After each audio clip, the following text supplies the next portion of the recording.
Le chemin vers un dénouement du conflit en Ukraine semble bien loin après 100 jours de crise. L'opération militaire russe qui a débuté le 24 février passé avec une offensive sur plusieurs villes ukrainiennes à l'est comme au centre de l'Ukraine a changé de stratégie au fil des jours. Et c'est désormais le Donbass dans l'est ukrainien que Moscou se concentre militairement.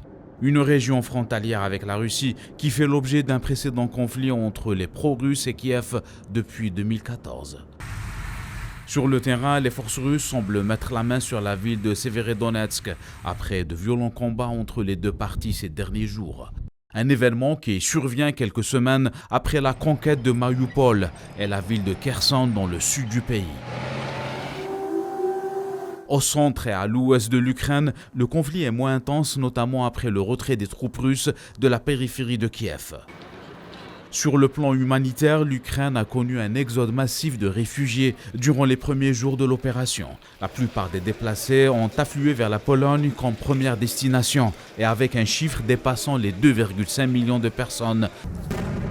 Pour les déplacés internes, selon les Nations Unies, plus de 4 millions d'Ukrainiens se sont déplacés à l'intérieur du pays dans des zones sécurisées.